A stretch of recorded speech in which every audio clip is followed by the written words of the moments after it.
This week, our vocabulary is primarily focusing on the concept of imagery. Also known as sensory language, imagery brings writing to life.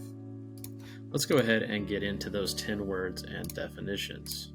So this week's terms include imagery, sensory language, visualize, figurative language, sight imagery, sound imagery, taste imagery, smell imagery, feel imagery, the word vivid, and the word enrich. Let's go ahead and get into it with term number 1. This term is imagery. The definition of imagery is a description that appeals to the senses of sight, sound, smell, touch, and taste, which you saw a preview of in our terms before. Imagery is also known as sensory language. It's a term that essentially means kind of the same thing. Both are important to know, so both are on here. The picture kind of just illustrates the fact that imagery is the picture that your mind conjures whenever you read something or you hear something.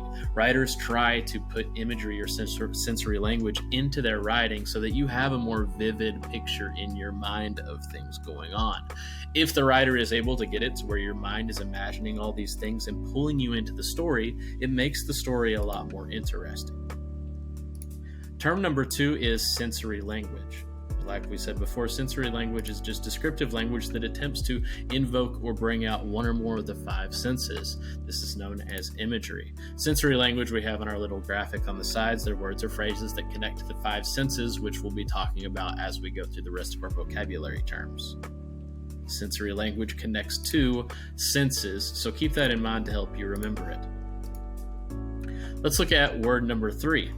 Term number 3 is visualize, and visualize is just a term that means to form a mental image of something, to imagine something. The description over here has somebody imagining an idea and the different pieces and parts they would need to put that idea together. If you can visualize what is going on in a story in your head, then you're more pulled into that story. It becomes a movie in your mind. Makes a story more interesting. That's why imagery and sensory language is so important if you're going to do writing that pulls the reader in. Term number 4 is figurative language, which we'll go over a lot more in future vocabulary sets. The figurative language as a definition just means writing or speech that is not intended to carry literal meaning and is usually meant to be imaginative and vivid. So over here you see the different types of figurative language. Soon you'll focus on metaphor and simile. These are probably the 2 most important types of figurative language comparisons that we use, whether they use like or as or don't use like or as. But there's other types of figurative language that are extremely important, like hyperbole, personification, idioms, onomatopoeias, and on and on and on. Figurative language is important to kind of help make those pictures. It plays an important role in sensory language and imagery, but you don't have to get too deep into each of the different types this week. Let's move forward with term number 5, sight imagery, and this just brings us into the 5 senses and how imagery impacts each of them. I've also included examples to make this a little bit more worthwhile, since you know probably what the 5 senses are and what they mean. Sight imagery is just imagery relying on visuals, the sense of sight. So our example over here, I walked toward the soft golden light of the kitchen and found the cinnamon rolls stacked up on the center plate. They use sight as their primary method of conveying imagery there, seeing the cinnamon rolls stacked up on the plate. Moving to term number 6. Term number 6 is sound imagery. Sound imagery is just creating mental pictures through sound. In this example, bacon sizzled, hissed, and popped in the frying pan just before my mom put it on the plate. They use words like sizzled, hissed, popped, things that you can sound, words that bring you into that sound.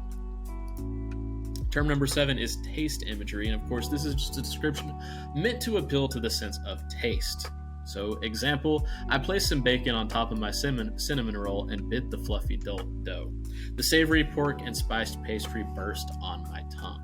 They're using things to try to pull you in and trying to make you imagine that taste. The fluffy dough, the savory pork, and the spiced pastry. The bursting of the taste onto your tongue. Sorry if I'm making you hungry, but those are examples of taste imagery, and that's kind of the author's point. They're trying to pull you into the story, maybe trying to make you feel hungry or imagine how that might taste. Term number 8 is smell imagery, and this is imagery that is meant to appeal to the sense of smell. Example, the aroma of hot cinnamon rolls and sweet sugary icing pulled me out of bed. The word aroma, the smell of hot cinnamon rolls, sweet sugary icing pulling somebody out of bed, is an example of smell imagery. The next one would be feel or touch imagery, and this is just description meant to appeal to the sense of touch. Example, I picked up one roll and it felt fiery in my palms, so it was hot. I quickly dropped it on my smooth porcelain plate. Words like smooth and porcelain, or the fiery imagery makes you feel like the cinnamon roll is hot. It's oozing, it's too hot to touch, you gotta put it down.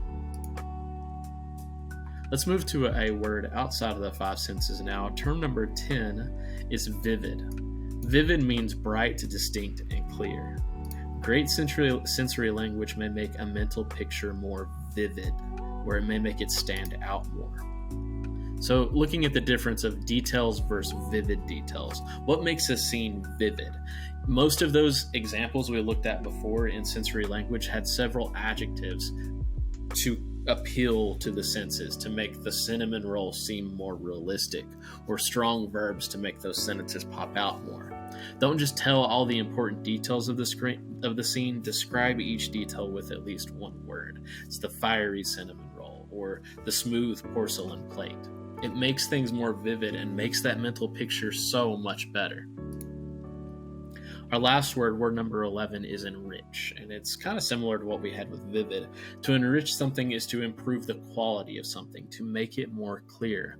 Great sensory language may enrich your understanding, or may make that mental picture much deeper than it was before. To enrich something is to make it deeper, to make it have more impact.